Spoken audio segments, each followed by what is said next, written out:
तो किसानों के लिए सबसे जरूरी चीज है मिट्टी। और मिट्टी के आज मैं दो अनमोल रत्न अपने साथ लेके आया हूँ। मेरे साथ है डॉक्टर प्रेमपाल सिंह, ये सॉइल के साइंटिस्ट हैं, जवाहरलाल नेहरू कृषि विश्वविद्यालय जबलपुर। और मेरे साथ मैडम है डॉक्टर रश्मि पवार, असिस्टेंट प्रोफेसर हैं हॉर्टिकल्चर में पंतनगर यूनिवर्सिटी से। तो सर और मैम, मैं आपका तहे दिल से स्वागत करता हूँ और थैंक यू सो मच कि आपने समय निकाला। Thank you so much.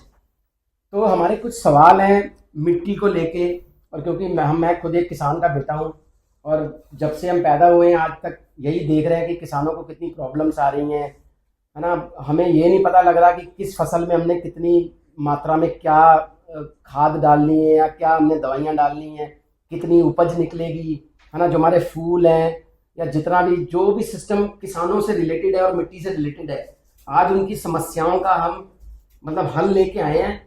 और आप प्लीज बने रहिएगा क्योंकि आपको ये जो आज का पॉडकास्ट है बहुत अच्छा लगेगा। तो डॉक्टर साहब, पहला सवाल आपसे है और मैडम आपसे भी कि सर मिट्टी है क्या? मिट्टी एक प्राकृतिक पिंड है जो अपने अलग अलग ऑर्गेनिक इनोवेशन से बन मिलकर जो बनी हुई है मिट्टी।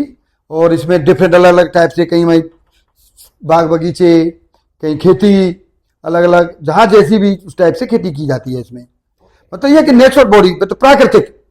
हाँ, अगर हम कहना चाहें तो मिट्टी एक मिश्रण है हाँ, जो कि मिनरल्स, ऑर्गेनिक मैटर, वाटर और एयर से मिलकर बनता है, उसका मिक्सचर है तीनों से। ये जो है अर्थ की क्रस्ट की जो है अपर लेयर होती है, जो है अपर लेयर है जिसमें कि मोस्टली जो हमारे जितने भी प्लांट्स ग्रो होते हैं न्यूट्रिशन इसी लेयर से मिलता है उनको। Okay, very good. अच्छा मैम, जो क्योंकि मिट्टी से रिलेटेड अब हम बातें सारी करेंगे, तो भारत सरकार भी और दुनिया भर के जो बड़े बड़े ना जो साइंटिस्ट भी हैं वो यही कहते हैं जो पॉलीथीन है इसको मिट्टी में मिक्स मत करो। बिल्कुल। तो क्या पॉलीथीन कभी मिट्टी बन ही नहीं पाएगी? नहीं बन पाएगी, कभी नहीं बन पाएगी। देखिए दो तरीके की होती है, जो कुछ बायोडिग्रेडेबल आती है जो कि मिट्टी में वो जो है माइक्रो ऑर्गेनिज्म के द्वारा वो डिज़ोल्व की जा सकती है, मिश्रित की जा सकती है। कुछ ऐसी होती हैं कि जो कितने भी साल रहे वहाँ पे मिट्टी में वो कभी भी मिक्स नहीं हो पाएंगे, तो वो हमारे लिए बहुत डेंजरस होती है। तो बेसिकली यही अपील है कि जो पॉलीथीन है उसको आप यूज मत ही करो, नहीं कर, क्योंकि आप यूज करोगे, हम दुकानों से लेके आएंगे, फेंकेंगे, गार्बेज में जाएगी, वो मिट्टी में जाएगी और मिट्टी में कभी वो डिग्रेडेबल हो ही नहीं पाएगी। और आप यकीन नहीं करेंगे, इसकी वजह से जितनी भी हमारी प्लास्टिक है वो रिवर्स के थ्रू जाकर के समुद्र में डंप हो रही है, और उसके डंप होने से जितनी हमारा जो है जो हमारे वाटर में रहने वाले जितने भी लिविंग जो क्रिएचर्स हैं वो इसकी वजह से बहुत ज़्यादा डेंजर में है। तो ये बहुत ध्यान देने की ज़रूरत है। तो ये देखो, बहुत अच्छी और बढ़िया बात है। हमें वैसे इतनी जानकारी है कि पॉलीथीन को आप कभी भी मिट्टी में डिकम्पोज करने की कोशिश मत करो, क्योंकि वो हो नहीं पाएंगे। उसकी वजह से समुद्र के जो जानवर हैं वो सारे नुकसान है। बिल्कुल हमारी तो एडवाइस हमेशा यही रहेगी कि कभी भी जो है आप घर से निकले सामान लेने के लिए तो आप पेपर बैग्स रखें, अपने घर से थैले ले जाएं जिसमें आपको सामान लाना है। प्लास्टिक का जितना कम से कम हो उतना यूज होना चाहिए। Very good. अच्छा सर, मिट्टी की अगर बात करें तो हमने पढ़ा भी है ये कि मिट्टी की लेयर्स होती है। कितनी लेयर्स होती है मिट्टी की? मिट्टी में ABC, हाँ, ये 3 होरिजन होते हैं। जैसे ऊपर वाले फर्स्ट जो होरिजन है जैसे ऑर्गेनिक, हाँ, और जो सेकंड जो होराइजन होता है वो ए होराइजन है जिसको हाँ, सरफेस सॉइल सरफेस सॉइल होती है। उसके बाद में ई होराइजन है जो लीचिंग लेयर्स होती है। बी होराइजन जो सब सॉइल होती है उसके नीचे की लेयर है। इसके बाद सी होराइजन होते हैं। देन उसके बाद में लास्ट में बेड रॉक्स मिलती हैं जो रॉक्स वगैरह होती है। हाँ, तो ये हमारा लास्ट में। तो सर मिट्टी वैसे कितने प्रकार की है? ऐसा कुछ है प्रकार मिट्टी के? देखिए, अगर मुख्य रूप से मैं बात करूं तो मिट्टी जो है कई तरीके की होती है, जिसमें सैंडी है, क्ले है, एसिड है और लोम आती है। अच्छा, ये होती है। और इसमें जो है जो सबसे ज्यादा पौधों के लिए देखी गई है, जो सबसे ज्यादा उपयोगी मानी गई है, वो सैंडी लोम सॉइल होती है, जिसको बलुई जो है बलुई दोमट बोलते हैं। ओके, सैंडी लोम सॉइल सबसे बढ़िया सॉइल होती है। ठीक हो गया। अच्छा सर, हम जैसे मैं जब से हम पैदा ही हुए, चलो धान, गेहूं, गन्ना, मटर, लाई, सूरजमुखी लगा लो, सूरजमुखी अब तो लगाते नहीं है। हाँ। तो सर इनके लिए जो मिट्टी है, आपको पता है कि कौन सी मिट्टी किस फसल के लिए होनी चाहिए, और मिट्टी की टेस्टिंग कराएं तो कहाँ से कराएं? हाँ, जैसे आप बात करते हैं, जैसे आप कह रहे हैं कि जैसे धान है, हाँ जी। गेहूं है, चना है, लाया है, सूरजमुखी है, वैसे सबसे जो यही की जाए जो बलुई दोमट है, ये सबसे बेस्ट है। अच्छा। हाँ, और हल्की जो ब्लैक सॉइल है, जैसे अपनी पंतनगर रीजन की है, ये क्योंकि इसमें जो बलुई दोमट में जो ब्लैक सॉइल है, इसमें जो ऑर्गेनिक की मात्रा है, क्योंकि ऑर्गेनिक मात्रा जैसे हम अगर बात करते हैं मिट्टी में 0.5% से कम होगी, वो लो में मानी जाती है कि बिल्कुल ऑर्गेनिक में मात्रा कम है। 0.5 से 0.75 तक अगर है, हम जांच कराते हैं तो ये कहते हैं मीडियम है, मतलब मध्यम हमारी उसमें मिट्टी में ऑर्गेनिक है। और अगर 0.75 से ऊपर अगर है तो ये कहते हैं हम देसी भाषा में भरपूर, मतलब सही है, इसमें ऑर्गेनिक है। तो आजकल हम जो देख रहे हैं, जो खेत में हम नाइट्रोजन, फास्फोरस, पोटास, जितने हम केमिकल फर्टिलाइजर डाल रहे हैं, इससे हमारे जो जैविक है ना, ये बिल्कुल कम होता जा रहा है। क्योंकि हम बीच में गर्मियों के सीजन में जो ढेंचा है, सनई है, गोबर की खाद है, क्योंकि ये हमारा खत्म हो चुका है, कोई यूज इसको डाल नहीं रहा है, सब वही डाल रहे हैं केमिकल। अगर हम ये नहीं डालेंगे तो ऑर्गेनिक आएगा कहां से? ऑर्गेनिक आएगा कहां से? जैसे कि हम देखते हैं, अब जैसे हमारी गेहूं की बुवाई शुरू हो रही है, गेहूं के लिए अगर देखा जाए हमारा 120 kilo nitrogen, 60 kilo phosphorus, 40 kilo potash, जो कि हम एक कट्टा में अगर हम 100 किलो डालेंगे यूरिया, वहां हमें 40 किलो मिलेगा। 46% यूरिया 46% होता है। अगर हम 4 कट्टे डालेंगे, 4 कट्टे, तब उसमें कितना 92 किलो हमें वो मिला। लगभग हम देखा जाए 6 कट्टे डालेंगे तब जाकर के हमारा 120 किलो की पूर्ति लगभग हो पाएगी। तो ये किसानों को आइडिया नहीं है। दूसरा ये है कि हमने यूरिया डाला और हो सकता है हमारे उस खेत में अगर हम मिट्टी की जांच कराई और उसमें हमने यूरिया देखा, यूरिया सपोज करो उसमें 400 किलो, 500 किलो कितना यूरिया है, वो यूरिया उसमें हमें सफिशिएंट मिला, हम यूरिया डाल रहे हैं तो उसके डालने का कोई महत्व नहीं है। हमने जांच कराई उसमें फास्फोरस कम है, फास्फोरस की मात्रा कम है और हम फास्फोरस डाल नहीं रहे। तो जो चीज मात्रा हम जांच कराई जाए मिट्टी में और ये देखा जाए कि इसमें हमारे कौन सी चीज की कमी है, उसी चीज को डाला जाए। अच्छा सर, जब मिट्टी की जांच होती है तो क्या क्या चीजें जो हैं वो निकल के आती है और किस किस तरह की जांच होती है? देखो, मिट्टी की जो जांच होती है ना, मिट्टी में मेन तो चीज है मिट्टी का, पहले किसान भाई ये नहीं मालूम है, मिट्टी जाते हैं, किसानों को गए फावड़ा लेकर के खेत में सैंपल लिया, भर के ले आए।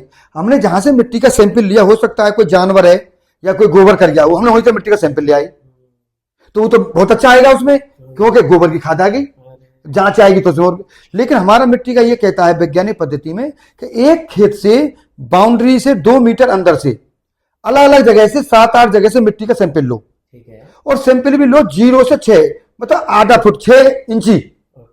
पहले गड्ढा करो और फिर फावड़ा रखो, खुरपी और तसला, उसमें से एक जगह से मिट्टी निकालो 0 से 6 तक की इंच की, आधा फुट की इसमें भी वी नॉच बनानी भी बना लो, वी नॉच बनती है ऐसे करके। हाँ, इस तरीके की नॉच बनती है, और जो सॉइल की लेयर्स होती है यहाँ से खुरपी से पूरी नीचे ऊपर ऐसे ले ले जाती है, ऐसे 7-8 जगह से, उसको कलेक्ट किया जाता 7-8 जगह से निकालो और एक जगह रख लो, फिर उसको मिश्रण करो।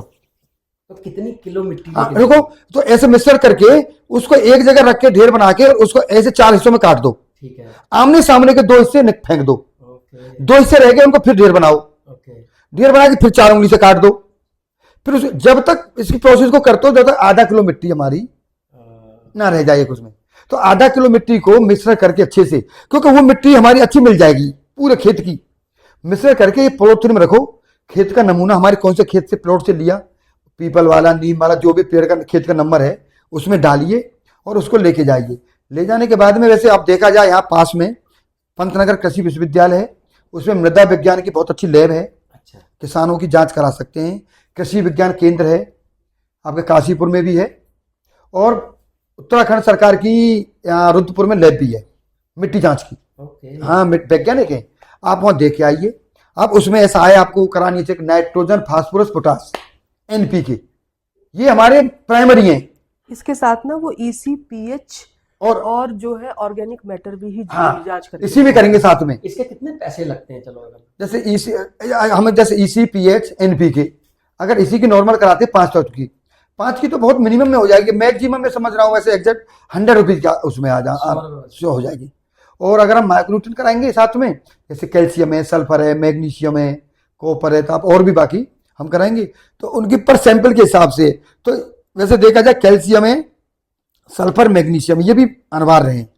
ओके मैडम, इसी पे कवर करते हैं। जैसे हमारे पास रिजल्ट आ गया है ना, क्योंकि आप हॉर्टिकल्चर से हो, तो उस रिजल्ट के बेस पे पता लगा कि ये मिट्टी इस फ्लावर के लिए उचित नहीं है, हमने उचित अगर करना है या बनाना है, उसका क्या तरीका है? देखिए उसके लिए क्या किया जाता है ना, उसको सॉइल को हम करते हैं, मान लीजिए हम ये कहते हैं कि ये मिट्टी का pH ज़्यादा है। देखिए ये समझना जरूरी है कि pH क्या है। जो pH की रेंज होती है वो 1 से 14 तक होती है। स्केल है क्या? pH स्केल समझ लीजिए, एक तरीके जैसे स्केल होता है ना, pH जो है मिट्टी का ये बताता है कि उसमें कितनी सांद्रता है, कितनी अम्लीयता है, कितना बेसिक है, कितनी एसिडिटी है, तो ये उस चीज को बताता है। अगर 7 pH है तो वो सेंट्रल में आता है, न्यूट्रल सॉइल होती है वो सबसे बेस्ट। और सबसे बढ़िया जो सॉइल होती है वो हमारी 6.5 से लेके 7.5 pH जो होता है इसके बीच में रहती है। और अच्छा इसको कहने का रीजन ये है कि इस pH पर मैक्सिमम जितने भी मिनरल्स या माइक्रोन्यूट्रिएंट्स होते हैं मोस्टली प्लांट एब्जॉर्ब कर लेता है इस pH पे। इसलिए हम कहते हैं कि this is the ideal pH range. जैसे उदाहरण के लिए आपका pH कितना रहता है अपना वो टेम्परेचर? मतलब 99 तक। अगर आपका 102 हो जाए तो कैसा लगेगा? फीवर हो गया। फीवर हो गया। और कम हो गया तो? कम का तो मुझे जानकारी नहीं है। दोनों कंडीशन में आपको अच्छा नहीं लगेगा। हाँ बिल्कुल। सेम मिट्टी में है, अगर pH बढ़ रहा है तो वो आपकी ये कहेंगे सही नहीं है। हाँ नहीं सही नहीं, अम्ल मतलब उसमें लवण क्षार वो ज्यादा बढ़ रहे हैं, मतलब नुकसान हो रहा है। और अगर उसका pH घट रहा है तो वो एसिडिटी अम्लता ज्यादा अम्लता बढ़ रही है। दोनों ही pH नुकसान है फसल के लिए। अधिक pH बढ़ने पे तो ये छोटी दलहनी फसलें ना खत्म हो जाती है, जलने लग जाती है। तो बेस्ट pH 7 बोला आपने। 6.5 से 7.5 सबसे बेस्ट न्यूट्रल है। 6.5 से 7.5 की जो रेंज होती है सबसे बढ़िया रहती है। तो इसमें हम किसी तरह के भी फूल जो है उगा सकते हैं। बिल्कुल फूल उगा सकते हैं, किसी भी तरीके की फसल हो सकती है, क्योंकि इस समय जो है इस रेंज में pH की मैक्सिमम जो न्यूट्रिएंट्स जो है हमारे प्लांट रूट्स के थ्रू एब्जॉर्ब कर लेता है। ये जिसमें जैसे pH बढ़ रहा है तो जैसे बारिश के टाइम आता है उसमें जिप्सम आती है, कैल्शियम सल्फेट। आप जिप्सम को खेत में जुताई करके डाल दो, बिल्कुल उसको pH को घटा देगा। और अगर pH घट रहा है उसको बढ़ाना है तो चूना नहीं आता ये, ये आपका जो पुताई करते चूना, कच्चा चूना, इस चूने को डाल दो आज टाइम पे, चूना इसको गर्म करके बढ़ा देगा। इसका मतलब इसका भी दो pH अगर ज्यादा है तो आप जिप्सम मिला करके उसको न्यूट्रल की रेंज में ला सकते हैं सॉइल का pH, और अगर pH कम है तो लाइम मिलाकर उसको न्यूट्रल की तरफ ले जा सकते हैं। इससे हमारी मिट्टी अच्छी हो जाएगी। और इसके साथ में एक चीज और कर सकते हैं। देखिए क्या होता है, इसके साथ में मिट्टी में उसका जो फिजिकल स्ट्रक्चर है वो भी अच्छा होना चाहिए। फिजिकल स्ट्रक्चर का अच्छा होने का मतलब ये है, क्योंकि मैंने शुरू में बताया था सॉइल जो है मिक्सचर है मिनरल, ऑर्गेनिक मैटर, सॉइल और वाटर का और एयर का। तो एयर भी होनी चाहिए, नहीं तो प्लांट जो है हमारे अच्छे से पोरस अगर सॉइल नहीं होगी, लूज सॉइल नहीं होगी जो है, तो हमारे पौधे अच्छे से ग्रो नहीं करेंगे, उनको एनवायरनमेंट नहीं मिलेगा। और ये अच्छा करने के लिए, उनकी फिजिकल क्वालिटी सॉइल की अच्छा करने के लिए ऑर्गेनिक मैटर मिलाया जाता है। अच्छा मैम, ये आपने वर्ड बोला ऑर्गेनिक मैटर, हाँ, ये क्या है ऑर्गेनिक मैटर? ऑर्गेनिक मैटर ये है कि जितना भी हमारा जो है ऑर्गेनिक मीन्स नेचुरल, जैसे हमारे लीव्स को डिकम्पोज हो करके, हमारे जो ऐसे पार्ट्स होते हैं जो डिकम्पोज हो करके ऑर्गेनिक। इनऑर्गेनिक में तो हमारे जो है हमारे जैविक की तरफ जाए, जैविक वाला जो मैटर है, अगर उसमें जितना मिलेगा उतना ह्यूमस मिले उसमें जो है। जैसे आप ढैंचा को उगाएं, हाँ, और ढैंचा खेत में जोतते हैं, वो ऑर्गेनिक हुआ। तो बहुत बढ़िया। गोबर की खाद आपने खेत में डाली, वो ऑर्गेनिक हुआ। आज की डेट में ये चीजें कम है, हाँ, तो इसका कोई ऐसी चीज है जो मतलब इसकी जगह कर सकते हैं? कुछ ऐसा नई चीज बताइए कोई। तो ना तो ढैंचा देखो इतना टाइम है और ना गोबर है किसी के पास, और ना टाइम है। देखिए इसके लिए ये कर सकते हैं हम, एक बार एकदम से फार्मर को ये कहें कि आप इनऑर्गेनिक से ऑर्गेनिक पे चले जाइए, तो एकदम से प्रोडक्शन उसका रिड्यूस हो जाएगा और इस पे कोई एग्री नहीं करेगा। तो इसका तरीका ये होता है कि आप धीरे धीरे शिफ्ट करें, इनऑर्गेनिक से ऑर्गेनिक की तरफ धीरे धीरे शिफ्ट करेंगे, तो उससे प्रोडक्शन भी घटेगा नहीं और सॉइल की जो हम कहते हैं सस्टेनेबिलिटी बनी रहेगी, तो वो सस्टेन करेगी। इसमें क्या होगा, मान लीजिए आप 100% एनपीके या जो है और फर्टिलाइजर दे रहे हैं जिनको हम इनऑर्गेनिक बोलते हैं, तो उसमें क्या करें 75% इनऑर्गेनिक दें, 25% ऑर्गेनिक से दे दें। ऑर्गेनिक मतलब फार्म यार्ड मैन्योर, सड़ी हुई गोबर की खाद, वर्मी कंपोस्ट, केचुए की खाद। तो ये चीज़ें अगर हम अप्लाई करते हैं, 25% ये दें और बाकी 75% वो दे दें, तो धीरे धीरे हमारी फिर अगले नेक्स्ट ईयर 50-50 कर दें। नेक्स्ट ईयर 75 ऑर्गेनिक की तरफ शिफ्ट करें और 25 जो है हम इनऑर्गेनिक की तरफ शिफ्ट करेंगे, तो हमारा प्रोडक्शन भी रिड्यूस नहीं होगा, सॉइल की क्वालिटी भी अच्छी होगी और सस्टेनेबिलिटी बनी रहेगी। बहुत बढ़िया। अच्छा सर, जैसे मैडम से पूछते सवाल, हम तराई में हैं, या तराई का क्षेत्र है, तो ऐसा कुछ है कि ऑर्गेनिक खेती तराई में नहीं हो सकती? नहीं, ऐसा तो ऐसा नहीं है। ऐसा नहीं है। जबकि तराई में तो ऑर्गेनिक यहाँ पंतनगर तो बहुत अच्छा माना जाता था, और अब कम हो गया है। आपको जानकारी के लिए बता दूं कि उत्तराखंड स्टेट हमारा ऑर्गेनिक स्टेट डिक्लेयर है। हाँ और यहाँ पे जो है पंतनगर यूनिवर्सिटी में बहुत बड़े बड़े प्रोजेक्ट्स ऑर्गेनिक के हैं। चल रहे हैं। गवर्नमेंट ये चला रखे बिल्कुल हैं। ये सबो नहीं है, ऑर्गेनिक की बिल्कुल कर सकते हैं ऑर्गेनिक अब आप खेती। ये बताइए, कितने ऐसे किसानों को जानते हो जो ऑर्गेनिक खेती कर रहे हैं, बताइए चलो। और अगर चलो मान लो 0 है या 1-2 है, तो कम क्यों है? हाँ, किसानों को सिर्फ कम का रीजन यही है कि किसान ये चाहता है, एक तो कुछ किसान लीज पे जमीन लेते हैं, हाँ जी। उनको ये रहती है कि मेरी पैदा चाहे भले हम जहर दे दें खेत में, लेकिन हमारी ईल्ड हाई आनी चाहिए। सही। जहां हमारे यूरिया कट्टा 2-3 चलते हैं, वहां 5-5, 6-6 कट्टे दे देते हैं। जहां डीएपी 50 को डलनी चाहिए, वहां 1-1 कट्टा, 2-2 कट्टे डीएपी के डाल देते हैं। किसानों को ये आइडिया देखती है, 1 कट्टा हम डीएपी के डालते हैं, उसमें डीएपी में 18% नाइट्रोजन, 40% फास्फोरस होती है डीएपी में, जैसे यूरिया में 46% नाइट्रोजन होती है। तो ये किसानों को तो डालना है, उसमें ये नहीं देखना है कि अंदर खेती की स्थिति क्या बन रही है, खेती में क्या हो रहा है। खेती की जो फिजिकल कंडीशन है ना, जो भौतिकी, वो बहुत ही इसकी जो फर्टिलाइजर डाल डाल के, क्योंकि उसमें ऑर्गेनिक तो यूज हो ही नहीं रहा है। आप ये लगाएं, अपने यहाँ ही देख रहा हूं मैं, शुरू में धान लगा दिया, धान जैसे निकला जल्दी लगाते हैं, धान के बाद में और गेहूं के बीच में प्रयास ये करते हैं एक फसल और मिल जाए, मटर ले लिया, खाई नहीं छोड़ते, कुछ भी नहीं, तुरंत काटने के बाद में उसको गेहूं बो दिए। क्या ये सही है? अगर खेत को अगर देखा जाए, अगर हम आपको ही बोलते हैं कि 24 घंटे में हम आपको 1 घंटा आराम ना करने दें, तो क्या आपके लिए सही है? और किसानों की बहुत सारी मजबूरियां, देखो फसलें कम रेट पे बिकती हैं, वो बेचारों को ये होता है कि एक साल में हम मैक्सिमम फसल, हम मैक्सिमम। तो हाँ। ये आइडिया कैसा है? अब मेरे को कोई एक किसान मिला, उन्होंने कहा कि मैं एक साल में, आज की बात है, एक साल में 2 फसल लगाता हूँ और मैं 4 फसल वालों को फेल कर देता हूँ। तो अब जो बंदा 2 लगा के अपना रेस्ट करके भी अच्छी कमाई कर रहा है और कुछ 4 लगा के भी टेंशन में है, तो वो ये क्या मैटर है कि मतलब उनका ये है कि 2 जो लगा रहे हैं ना, वो प्रॉपर तरीके से ले रहे हैं खेती, मतलब अपना अच्छे से 2 ले रहे हैं, जो धान और गेहूं ले रहे हैं जैसे, तो मतलब आपको ऐसा होता है कि आधी छोड़ साजी को धान में, साजी छोड़ना आधी, 3 फसलों में ना, तो बीच वाली फसल वो दूसरी बोती है, वो लेट हो जाती है। जैसे हम गेहूं ही बोएंगे मटर के बाद में, तो लेट बोएंगे, वह जनवरी में गेहूं करते हैं, तो अगर जल्दी हमारी गर्मी आ गई तो कहां से गेहूं होगा। और वो एक तरीके से धान की खेती भी तरीके से बोते हैं टाइम पे, और गेहूं भी तरीके से करते हैं। देखिए इसमें क्या होता है ना, देखिए कोई भी हम फसल करें, सोइंग टाइम बहुत महत्वपूर्ण है। अगर आप सोइंग टाइम ये सोचें कि मैं 4 दिन पीछे कर लूं या 1 हफ्ते पीछे कर लूं, उससे ईल्ड का लॉस होता है। ये जो वैज्ञानिक पद्धति में बताया गया कि बुवाई का समय ये है, तो उसी समय हमें बुवाई करनी चाहिए। आगे ये कहा गया कि इतने समय बाद हमें एक पानी देना है तो पानी दें, इतने समय बाद फर्टिलाइजर की डोज देनी है तो दें। अगर ये हम पूरी वैज्ञानिक पद्धति जो एक फसल को हम उगाने के लिए चाहिए होती है, उत्पादन के लिए, अगर हम फॉलो करते हैं, तो निश्चित रूप से जो ईल्ड, जो पोटेंशियल बताया जाता है, वो अचीव हो सकता है। Very good.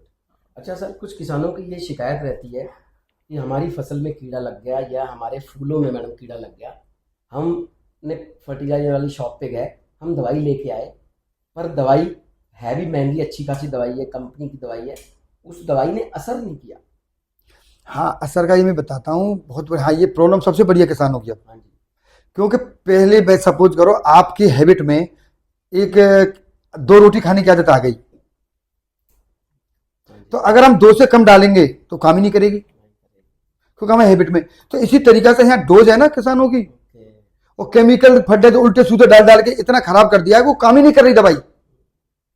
आप बताएं, एक दवाई जैसे कोराजिन है, आप कोराजिन नाम से लेंगे ओरिजिनल, उसी कोराजिन में डुप्लीकेट 10 आ गई हैं, और वो हाफ रेट से हाफ रेट मिल रही है। जैसे हम उदाहरण के लिए करते हैं कि एक कोई देसी चीज जैसे इंग्लिश, जैसे बायनी होती है, नशा तो करेगी तो नहीं, लेकिन सेम तो हार्मफुल है। सेम कंडीशन बन गई है। कई बार तो आप ये करें, कोराजिन भी फेल हो रही है दवाई डालने में। क्यों? कि पहले हम इतनी गलत दवाई डाल चुके हैं खेत में, वो काम ही नहीं कर रही है खेती में। इसको सही कैसे किया जाए? सही करने का तो यही उपाय है। एक तो जो क्रॉप रोटेशन है, जैसे हम इस बार हमने देखा कि हमारी गेहूं के खेत में या धान के खेत में ये फसल काम नहीं कर रही, उस फसल को ऐसा चेंज कर दे, रोक दें, उस फसल को ना लें उस खेत में, उसकी जगह पर कोई दूसरी फसल लें। इसका ये होता है ना कारण, देखिए क्या होता है, कभी कोई इंसेक्ट के ना होस्ट बोलते हैं उनको, मतलब उस पे ग्रो करता है, उसके लिए ये पौधा जो है होस्ट है। हाँ, उसी फसल का, उसी फसल पे वो ग्रो हाँ। करेगा। अगर हम उसका जो है जो लाइफ साइकिल उसकी जो मेंटेन हो रही है उसको ब्रेक कर देंगे, हाँ। उस खेत में वो मान लीजिए हमने गेहूं लगाया या कोई और फसल लगाई, उसके लगाने से बार बार हमें ये प्रॉब्लम फेस करनी पड़ रही है, तो आप रोटेशन चेंज कर दे, खेत चेंज कर दे, प्लॉट चेंज कर दे। अगली बार नहीं आएगा पक्का। खेत तो चेंज नहीं हो सकता। नहीं मतलब फसल चेंज कर लें। जैसे मान लीजिए इस हिस्से में आप बार बार लगा रहे हैं, तो इसको शिफ्ट कर दें। जैसे शिफ्ट करके, जैसे इस बार जैसे हमारे खेत में, जैसे मक्का खेत में बार बार हम लगाए, सुंडी नहीं रुक रही है, अगले मक्का लगाओ, उसमें मक्का की जगह पर कोई दलहनी फसल है, कोई चेंज कर दो, फसल दूसरी बदल दो, और अगली बार मक्का लगाओगे, नहीं आएगी। और एक जो नाइट्रोजन की रिक्वायरमेंट को पूरा करने और सॉइल को अच्छा करने के लिए बीच में कोई लेग्यूमिनस हाँ, ले लेनी चाहिए। दलहनी फसल। दलहनी फसलों में क्या होते हैं ना कि उसमें राइजोबियम होते हैं, गांठें होती हैं उनकी जड़ों में। तो जो गांठें होती हैं, जो ये होता है, ये खुद ही जो एटमॉस्फेयर की नाइट्रोजन होती है उसको कन्वर्ट कर देता है, हाँ, और पौधे को अवेलेबल करा देता है। तो नाइट्रोजन जितनी रिक्वायरमेंट आपको यूरिया से देनी पड़ रही है उससे कम देनी पड़ेगी। हाँ। जैसे जैविक नहीं होते, एजोट्रोबैक्टर, आप जो बात कर रहे थे, एजोट्रोबैक्टर, राइजोबियम, पीएसबी, ये कल्चर है, जैविक है। इसका जैसे मैं देख रहा हूँ मध्य प्रदेश में बहुत प्रचलन है, अभी अपनी इधर को नहीं आ रहा है। जैसे अब कल्चर है, जैविक है, जैसे नाइट्रोजन है। अब नाइट्रोजन के लिए से आपका जैसे गेहूं बोना है, जैसे गेहूं के बीज, उसको एजोट्रोबैक्टर से या कल्चर से उसको ट्रीट कर दो, तो आप ये माने कम से कम ज्यादा नहीं है, 20-25 किलो आपके यूरिया की प्राप्ति हो गई जैविक से।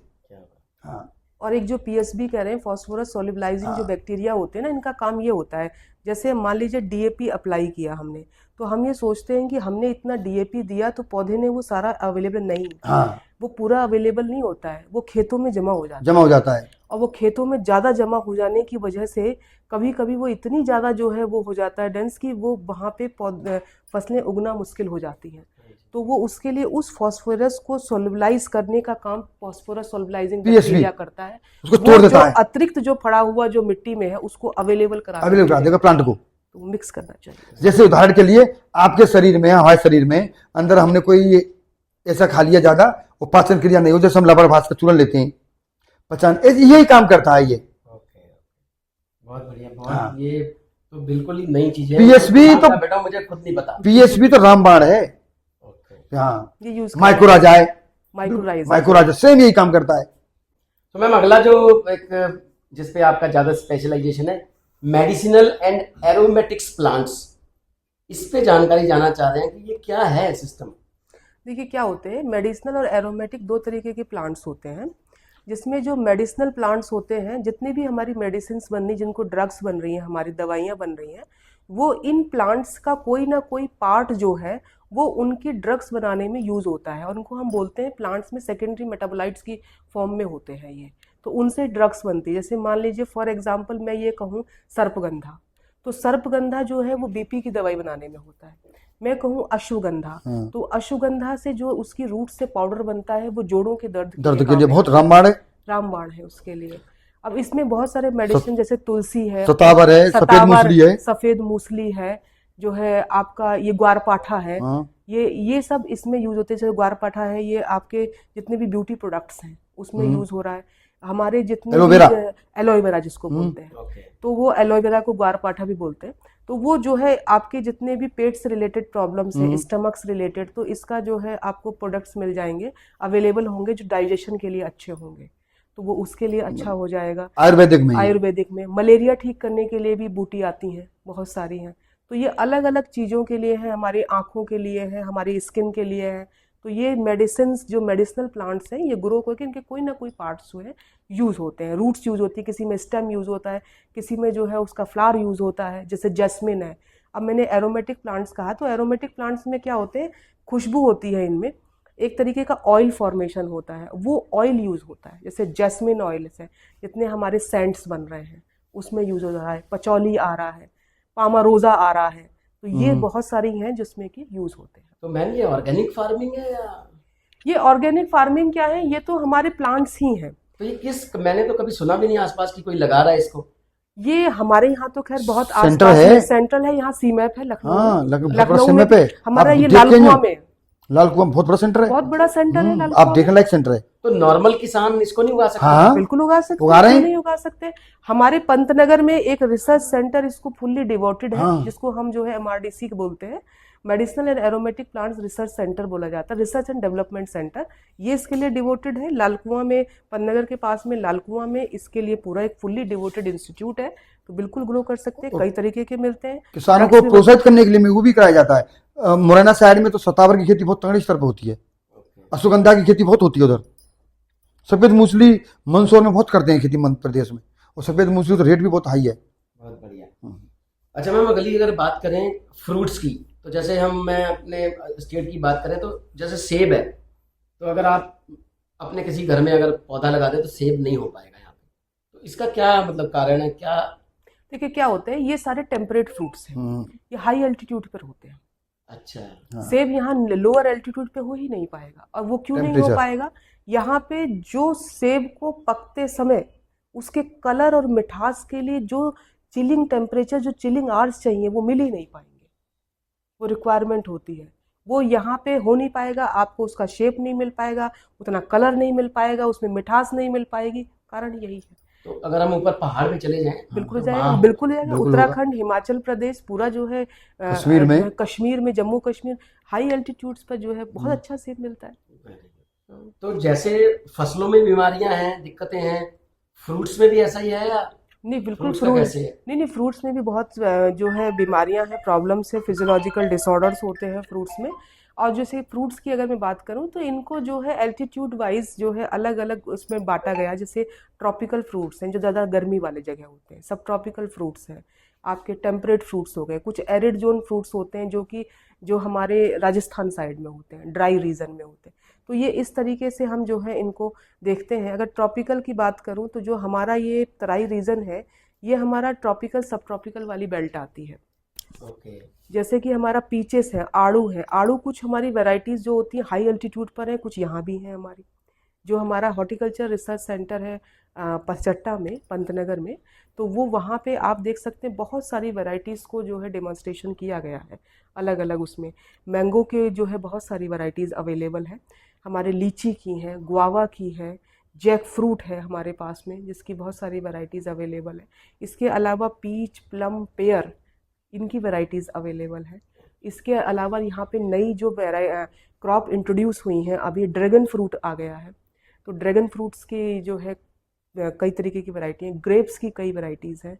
तो यहाँ पे हमारे पास में काफ़ी मतलब वैरायटी अवेलेबल है। सो मैम, कई बार लोग ये कहते हैं कि हमने फ्रूट लिया पर खरीदा मतलब, और फ्रूट में टेस्ट नहीं है, मान लो अमरूद है, फीका रह गया, तो उसका कारण क्या है कि ये अंदर की मिठास कैसे खत्म हो जाती है? जब हम, जैसे आपने बोला कि अमरूद सेब है, वो एक ठंडी जगह चाहिए उसको, सो सेब को तो हम उसके वातावरण में ही उगा रहे हैं पर फिर भी उसमें मिठास नहीं है।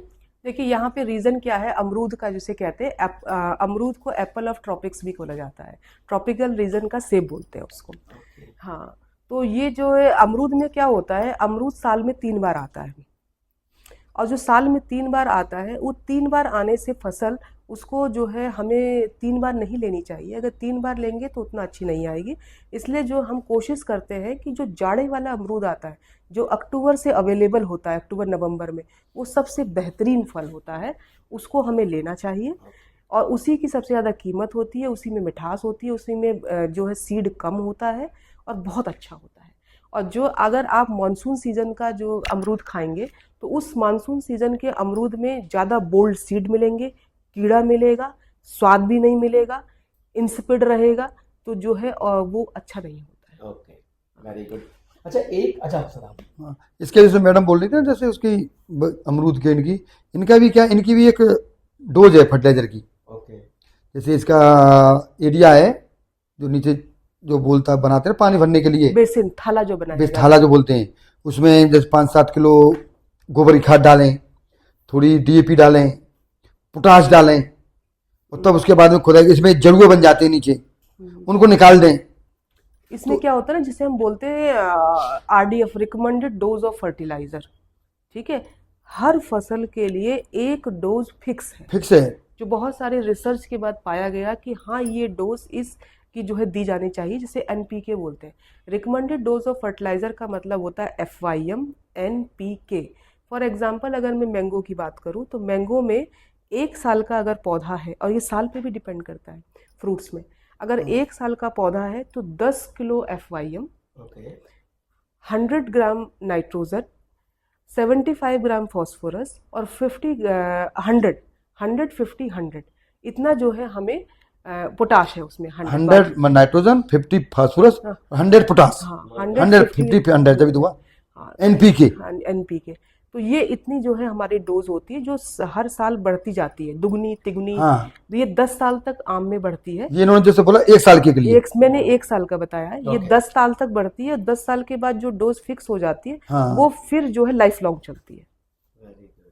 और ऐसी जैसे अमरूद की अगर मैं बात करूं तो अमरूद में जो डोज होती है, अमरूद में वो 6 साल के बाद फिक्स हो जाती है। अब जैसे छोटा बच्चा 1 गिलास दूध पीता है, तो बड़ा हो जाएगा 2 पिएगा, तो और बड़ा हो जाएगा, तो एक जब हेल्थी हो जाएगा फिर वही डोज फिक्स हो जाएगी। ठीक हो गया। अच्छा सर, जो अगली चीज है कि राबी, खारिफ और जायद, शायद यही सही वर्ड मैंने बोले हैं, ये क्या क्रॉप्स क्या हैं ये? रबी, खरीफ, जायद ये होती है। रबी मतलब आप एक तरीके से समझिए जो हमारी जैसे गेहूं की फसल है, गेहूं हमारा रबी की फसल है। हाँ। खरीफ, अब खरीफ हमारा रेनी सीजन में जो लगाई जाती है और गर्मियों में काटी जाती हैं, वो खरीफ सीजन। जैसे धान है जो उधर हमारी जाड़ों में लगती हैं और हमें गर्मियों में काटते हैं, वो हमारी रबी फसल है। रबी और खरीफ के बीच का जो सीजन होता है वो जायद सीजन होता है, गर्मियों जैसे कि हाँ, जैसे अप्रैल में मई जून हमारे का। हाँ अप्रैल के फर्स्ट वीक तक हमारा गेहूं की फसल कट जाती है। तो अप्रैल, मई और जून, ये जो 3 महीने होते हैं ये जायद की फसलों के होते हैं, जिसमें मोस्टली जो है दलहनी फसलें ली जाती हैं। ओके, रबी, खरीफ, जायद। अच्छा अगला जो है, जैसे गवर्नमेंट क्या करती है, मना कर देती है कि धान ये वाला मत लगाओ, तो वो क्यों, मतलब ऐसा क्यों है कि मना क्यों करते हैं कि मत करो ये? नहीं देखो, धान का जो बात कर रहे हैं, जो गर्मी वाले धान है, इन पे गवर्नमेंट इसलिए बंद कर रही है कि गर्मी वाले जो धान है ना, पहली बात तो धान की जो खेती है, धान में से आप देखोगे ना, जो गर्मी वाले हैं चाहे बरसात वाले हैं, ये इसमें से जब जलाते हैं या वो करते हैं, इसमें जो मीथेन गैस है जो हमारे लिए हार्मफुल है, वो निकलती है इसमें से। और गर्मियों में ये है कि गर्मी में निकालेंगे, पानी की तो वैसी शॉर्टेज हो रही है, और धान बिना पानी के होता नहीं है, तो वाटर लेवल हमारा नीचे जा रहा है। ये एक मेन पानी का है। दूसरा, इसकी जो पुआल जो जलाओगे, पुआल में जब प्रैक्टिकल करोगे, इसमें से है नाइट, जो ये है अपना धान में से मीथेन गैस निकलती है जो हमारे लिए हार्मफुल है। इसी धान पे और जलाने पे भी इसलिए रोक लगाई गई है कि अगर इसे जलाओगे, इसके पास जलेगा, धुआं होगा। हाँ, जो कि और जो मीथेन और जो गैस है ना, मीथेन और वो दूसरी गैस कार्बन मोनोऑक्साइड, हाँ ना, मीथेन, नाइट्रस ऑक्साइड, इनको देखो, जो हमारी ओजोन परत है ना, इसमें भी नुकसान पहुंचाती है, इसमें छेद कर दिए। अच्छा, हाँ, तो इसी वजह से ये, हाँ, ये दोनों जहरीली गैसें। और सबसे मेन जानी कि वाटर टेबल को डिस्टर्ब कर रहे हैं, वाटर टेबल नीचे जा रहा है, नीचे जा रहा है। हाँ। Water scarcity. इसीलिए मेन इस पे गर्मियों में रोक लगाया जाता है। बरसात में इसलिए पानी गिर जाता है थोड़ा, तो सर जाते जाते एक लास्ट सवाल, अब काफी मैंने आपका समय ले लिया। एग्रो फॉरेस्ट्री जो मेरे भी दिमाग में है, मुझे जानकारी नहीं है, गूगल से मैं जानकारी ले सकता हूँ, पर आप एग्रो। मेरे साथ आज गूगल बैठे हुए हो, तो मुझे ये जानना कि मैडम एग्रो फॉरेस्ट्री क्या चीज है? देखिए, एग्रो फॉरेस्ट्री खुद में जो है एग्रो प्लस फॉरेस्ट्री, इसी से आप समझिए। Agro means agriculture, forestry means जो है हमारे फॉरेस्ट्रीज, जंगला। जंगला। मतलब इसमें ये कहना है कि आप ये समझिए कि कॉम्बिनेशन है फॉरेस्ट्री का एग्रीकल्चर के साथ में, जिसको हम बोलते हैं सिल्वी पास्चरल सिस्टम में हम कर सकते हैं। मतलब हम एक तरीके का ऐसा क्रॉप रोटेशन रखें या ऐसी मल्टी क्रॉपिंग करें जिसमें कि हमारी जो है फॉरेस्ट्री वाली फसलें आ जाए और साथ में एग्रीकल्चर भी आ जाए। जैसे कि जैसे जो है हम ये कहते हैं सिल्वी पास्चरल सिस्टम। सिल्वी पास्चरल सिस्टम, मान लीजिए मैंने कोई फॉरेस्ट्री का प्लांट लिया, फॉरेस्ट्री के प्लांट्स में, और उस पास्चरल मतलब मैंने नीचे से घास लगा दी, पास्चर मतलब ग्रासलैंड, और वो ग्रासलैंड हमारे जो है किसमें काम आ रहे हैं, जो हमारे कैटल्स हैं वो फीड करेंगे। और जो हमारी जो फॉरेस्ट्री है उससे क्या होगा, उसमें जो फॉरेस्ट्री वाला प्लांट्स है वो उनको एज अ फ्यूल, उससे वो लकड़ी ले लेंगे। तो ये माउंटेन रीजन्स में जो है बहुत लाभकारी है। हाँ, तो ये इससे दोनों जो है उनके फायदे हो जाते हैं। Thank you so much. तो ये थे ज्ञान का सागर, कह सकते हैं हम, ज्ञान का सागर डॉक्टर प्रेमपाल सिंह और मैडम हमारी डॉक्टर रश्मि पवार। और thank you so much sir, thank you so much ma'am. हमारे जो सुनने वाले हैं किसान भाई हैं, क्योंकि मैं खुद किसान परिवार से बिलोंग करता हूँ, तो उन सबको सुन के और जो आपने आज जानकारी दी है ये बहुत ही काम की है। और मैं इस चीज़ के लिए बहुत होपफुल हूँ कि हमारे किसान भाई इसको जरूर सुनेंगे और जो जो आपने काम की चीज़ें बोली हैं, और अपनी मिट्टी की टेस्टिंग जरूर कराएं, उससे पता चलेगा क्या प्रॉब्लम हाँ, क्या प्रॉब्लम है। और आना जी, हम भी आपको धन्यवाद बोलेंगे कि आपने हमको बुलाया किसानों के लिए सलाह के लिए, और आपने जो है हाँ हमसे सौभाग्य है बोली कि हमें कि यहाँ आप अपना समय निकाल करके हमारे पास आए, जो किसानों को कुछ आप सलाह दे सकें।